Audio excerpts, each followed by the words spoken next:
Ciao a tutti e benvenuti sul canale. Siamo qui oggi per parlare del Moza R9, il volante Direct Drive Entry Level di Moza. Naturalmente nell'intro non posso che ringraziare i ragazzi di Arcteam che mi hanno dato l'opportunità di recensirlo per prima in Italia. Ma come dico sempre, banda alle ciance, sigla!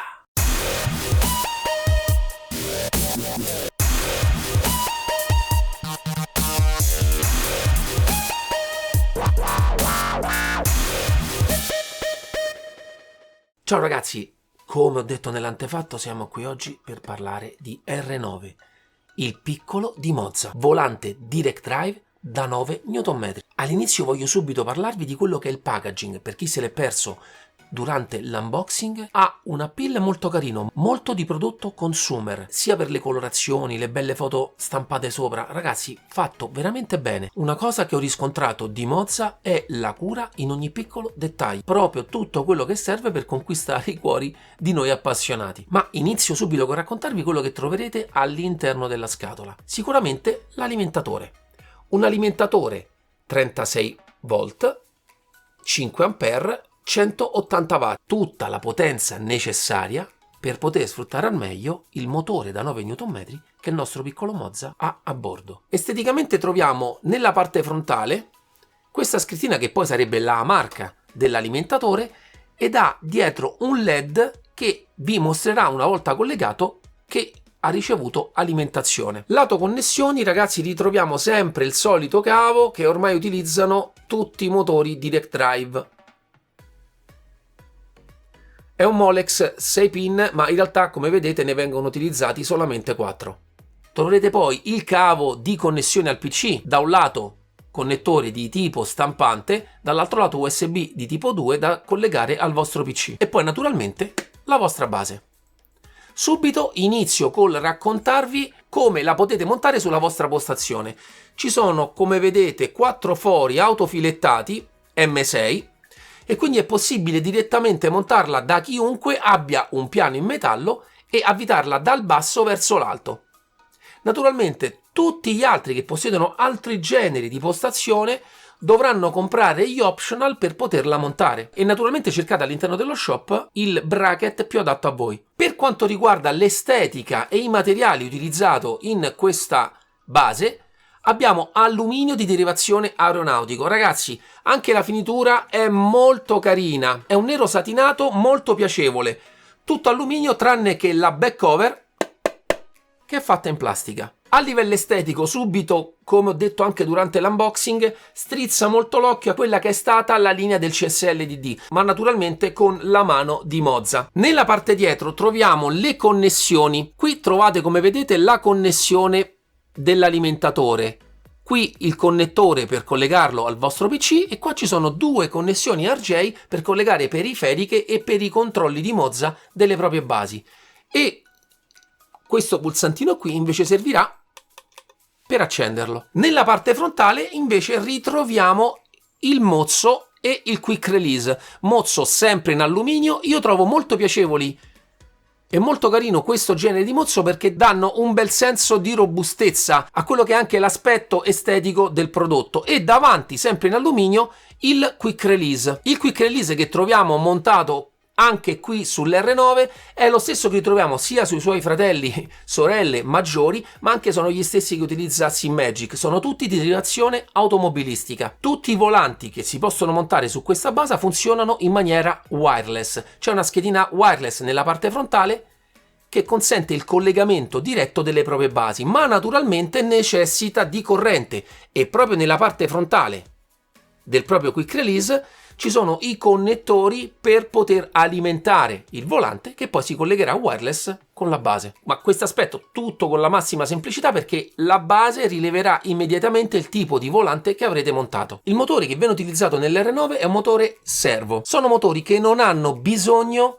di raffreddamenti attivi e proprio nella scocca questo genere di motori trova il suo dissipatore. Anche queste alette che trovate qui nei lati sicuramente aiuteranno la dissipazione della vostra base. Naturalmente, perché è capitato anche con altri generi di basi, non preoccupatevi troppo se si scalda, perché soprattutto questi motori più piccoli può capitare che si scaldino. Io nei test che ho fatto non ho riscontrato temperature anomale, ma non vi nego che non faccio mai endurance di tantissime ore, gioco un'ora, un'ora e mezza e in questo lasso di tempo non ho riscontrato nessun tipo di problema a livello di temperature. Ma come dico, non preoccupatevi perché questi motori sono abituati e lavorano tranquillamente anche a temperature più alte e non soffrono del calo di potenza che per esempio capitava con i motori a cinghia. All'interno del motore troviamo la scheda che controlla tutti i suoi movimenti e anche in questo caso, ragazzi, è sempre un STM32. Mozza utilizza 2 processori quad-core per poter gestire i movimenti del proprio volante e il force feedback che deriva dai giochi. A livello di condensatori, filtri, ragazzi, tutto ben dimensionato, anzi per degli aspetti anche sovradimensionato per quella che è la corrente e la forza messa in gioco dall'R9.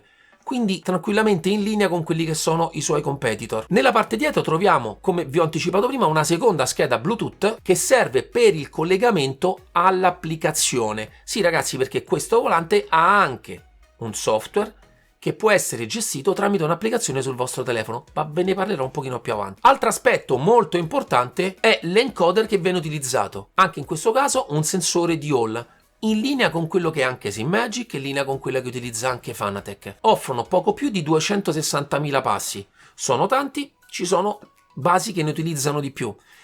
È un aspetto sempre molto delicato perché proprio l'encoder aiuta di molto il modo e il funzionamento dei filtri. Ma come ho provato anche su altre basi, siamo in linea con quelle che sono le prestazioni su tutte le basi, su tutti i suoi competitor, in realtà anche basi che vengono considerate un po' più di fascia alta come i Podium, utilizzano sempre questo genere di sensore. Vi ho parlato di un motore servo, io vi faccio vedere da spento come si muove. Si sentono delle tacche molto accentuate, probabilmente leggermente di più di altri motori che ho provato fino ad oggi, ma vi parlerò anche in questo caso più avanti di come funziona quando si accende. Fino adesso, come vi ho spiegato, è tutto in linea con quelli che sono anche altre basi Direct Drive, con l'elettronica che utilizzano anche altre basi. Per quanto mi riguarda, l'aspetto più importante di queste basi è il software. È quello che veramente può fare la differenza tra una base e l'altra. E io ho fatto un video per voi. Allora ragazzi, eccoci davanti al Mozza Pit House. Nella schermata principale, come potete vedere, troverete sulla destra tutta una lista di giochi che se vorrete potrete far partire direttamente dall'applicativo di Mozza. Naturalmente dovrete selezionare la cartella dove avete salvato il vostro gioco preferito. Nella parte sinistra invece troviamo il volante in cui potrete andare a inserire i vari gradi, ne avete già sotto delle selezioni, oppure potrete tramite lo slider andare a modificarla in maniera ancora più precisa. Molto carino. Poi nella parte sopra, a seconda del volante che monterete, ci sarà l'animazione del volante installato. Poco più a destra invece troviamo la nostra base R9. Nella parte sotto invece, come vedete non collegata, ci sarebbe anche la possibilità di andare a settare anche la pedaliera. Cercherò di fare una veloce panoramica per farvi vedere un pochino tutte le impostazioni, ma naturalmente dovrete andare anche voi un pochino più in profondità. Arriviamo adesso alla seconda schermata. Nella seconda schermata troviamo i settaggi basici per quanto riguarda il force feedback. Abbiamo innanzitutto dei preset già selezionati da Mozza. Per quanto riguarda Auto GT, Performance, Formula, scegliete quello che più vi piace. Io ho iniziato come punto di partenza dal profilo GT e poi ho fatto delle piccole modifiche di mio gradimento. Nella parte sotto ritrovate la possibilità di scegliere l'angolo di sterzata della vostra base. Più sotto Road Sensitivity. Anche qui, come al solito, Mozza ogni volta vi dà la possibilità, sotto ad ogni settaggio, di avere dei preset in cui potete selezionare in maniera più veloce, oppure farlo tramite uno slider e selezionarlo e metterlo come più vi piace. In più, se andate con la freccetta nella parte sinistra del nome del filtro che state utilizzando, c'è una piccola spiegazione in inglese di quello che va a fare. In questo caso va a enfatizzare un pochino quella che è la trama dell'asfalto. A me non piace molto forte, diciamo che i valori che ho utilizzato per questa base sono stati tra l'1 e il 2. Nella parte destra invece troviamo il Game Force Feedback Intensivity, che non è propriamente la forza totale che avete scelto per la vostra base, quella sta nella schermata principale e come avete visto io già ho messo 100%. Questa qua è quanto vorrete anche amplificare quello che è proprio il force feedback del gioco. Sotto avete la velocità di sterzo, cioè quanto vorrete lo sterzo che si rallenti in funzione di quello che sta succedendo. In realtà anche in questo caso è un mix tra damping, friction e inerzia. Scegliete voi il valore che più si confà a quelli che sono i vostri gusti. Poi abbiamo il mechanical back to center straight. Io questo lo consiglio su tutti i volanti a zero, che sarebbe la molla di ritorno. Non mi piace su nessun volante, sinceramente vi consiglio di lasciarla a zero. E sotto il mechanical damping, anche qui in questo caso ho utilizzato dei valori un po' più alti di quelli a cui sono abituato, questo per cercare di far trovare una quadra a quelle che sono le forze che poi potete trovare in game. E anche nei profili Mozza in realtà vi renderete conto, se li andrete un pochino a spulciare uno per uno, tutti utilizzano questi filtri un pochino alto, questo per sedare un pochino quelle che sono le forze e i movimenti e il controllo della propria base. In più possiamo andare ancora più in profondità con gli advanced settings, in cui troviamo in questo caso la forza effettiva che vogliamo far sviluppare alla nostra base. Hands detection, questo serve per far capire alla base se abbiamo o meno le mani sul volante. Io tendenzialmente lo tengo spento perché in alcuni casi può capitare che possa dare fastidio. Base status indicator naturalmente è il LED che trovate sulla base per farvi vedere se è accesa o spenta. Io l'ho lasciato accesa. Poi abbiamo il natural inerzia, una sorta di appesantimento della rotazione. Trovate ragazzi i settaggi che più amate. Io con questi mi sono trovato abbastanza bene, quindi cercate di andare a trovare la vostra quadra. Mechanical friction, naturalmente parliamo della frizione, cioè la frenatura che vogliamo avere sul mozzo. Sono tutte sensazioni, sono tutti filtri che agiscono di base sul motore, su tutte quante le basi direct drive. Cioè quello che andiamo a dare è una sorta di impronta di come di base si dovrà comportare il nostro servo. Poi abbiamo lo speed depending damping, cioè e poi sotto il punto da cui deve partire questa sorta di damping, ed è una simulazione da parte della base dell'effetto giroscopico. Ci sono dei giochi che già ce l'hanno, in questo caso anche ad altri giochi potrete dare questo genere di filtro qui. Nella terza e ultima schermata ragazzi entriamo ancora più in profondità. È una sorta di equalizzatore, perché in realtà il force feedback è una sorta di varie frequenze di segnale e possiamo andarcelo a tarare come vogliamo. Ragazzi, veramente in questo caso entriamo molto nel profondo di quello che è la forza e i dati di force feedback. Io vi consiglio come prima impostazione di lasciare un profilo flat e andare poi specificatamente segnale per segnale ad alzare e ad abbassare per capire come funziona bene e dove ci piace aumentare o diminuire. E sotto abbiamo la possibilità quindi di salvare, in questo caso io ho già un mio profilo, lo selezionate, salva, in questo caso sovrascrivo e abbiamo salvato quello che è il nostro profilo force feedback. Nella seconda schermata abbiamo la possibilità di andare a settare quelli che sono i pulsanti, le colorazioni, come si deve comportare il LED. Ragazzi, la personalizzazione è pazzesca.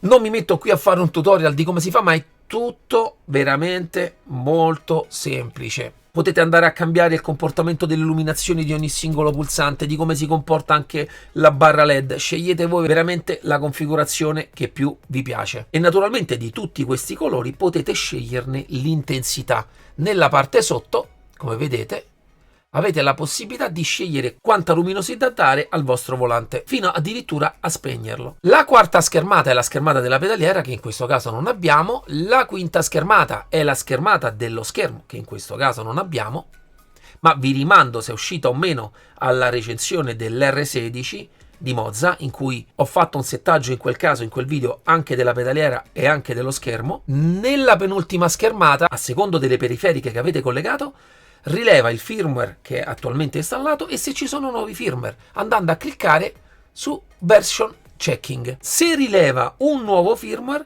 ragazzi, come in questo caso come vedete rileva che già è installato l'ultimo firmware, altrimenti andate a cliccare upgrade all in one click e aggiornerà tutte le vostre periferiche con un click.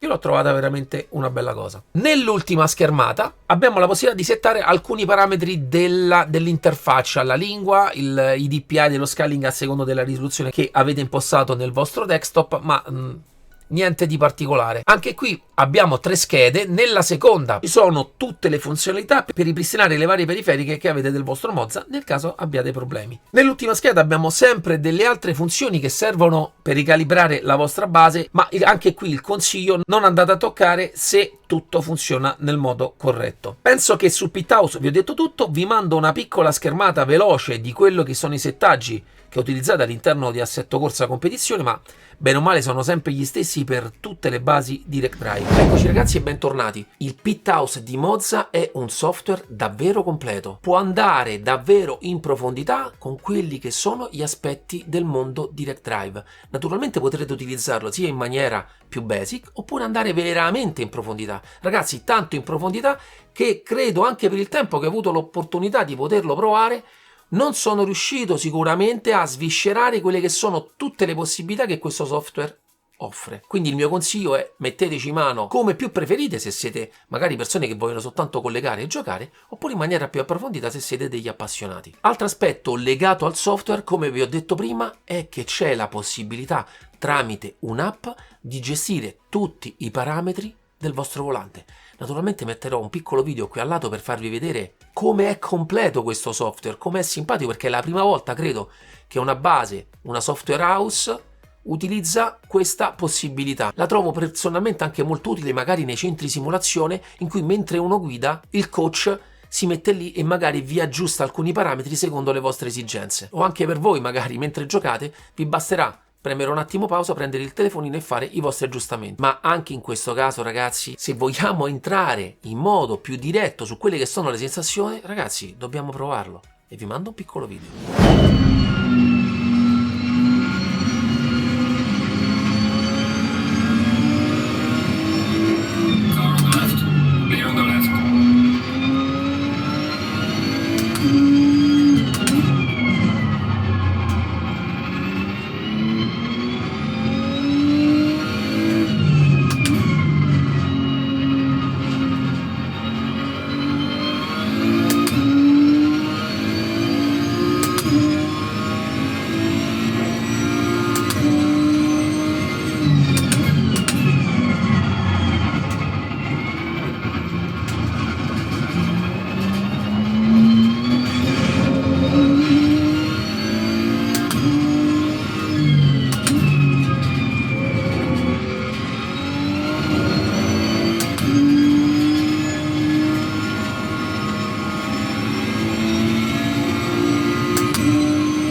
Arriviamo alle conclusioni finali di quello che penso di questa base. Ho trovato il software davvero completo per poterlo regolare, per potermi cucire addosso per quanto ho potuto questa base. Ho trovato consistente la forza di 9 Nm. Naturalmente io sono abituato a forze maggiori, ma anche in questo caso credo che ci siano tutte le forze utili per poter gestire al meglio le vostre basi, per ricevere il più piccolo dettaglio dal vostro Moza R9. Anche a livello di latenza ragazzi credo che qua siamo sempre ai massimi livelli, perché sono riuscito sempre a controllare anche nei momenti di perdita di aderenza il veicolo nella maniera più semplice e naturale possibile, che è la caratteristica più importante che io trovo nelle basi Direct Drive. Un piccolo neo che ho riscontrato anche sul Moza R9 come anche sul CSL DD per esempio è il fenomeno del cogging. Che cos'è il cogging? È la sensazione di un piccolo salto che c'è tra un magnete e l'altro quando si effettua una rotazione del volante. Può avvenire da motore spento, ma si può sentire anche da motore acceso quando stai guidando. Non crea nessun tipo di effetto negativo alla guida perché comunque resta precisa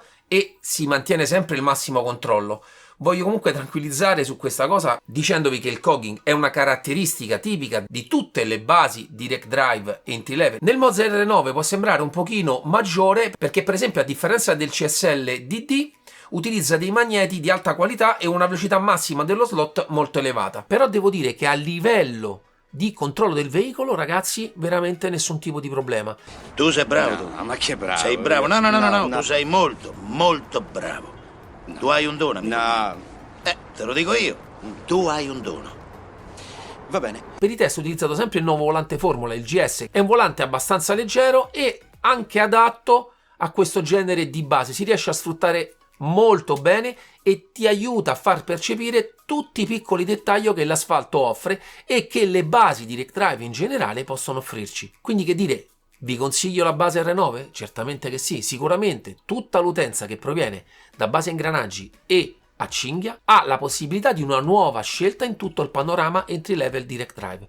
Naturalmente vi lascerò tutti i link in descrizione per poterlo acquistare e mi farebbe piacere sapere da voi qui sotto nei commenti se era una base che già avevate adocchiato e quali sono i vostri pensieri a riguardo. Vi ricordo sempre la mia pagina MDS Simpars su Facebook, andate a mettere un bel like lì per supportarmi e ragazzi, naturalmente il modo migliore per supportarmi è un bel like al video e l'iscrizione al mio canale. Con questo è tutto e ci vediamo alla prossima, ciao!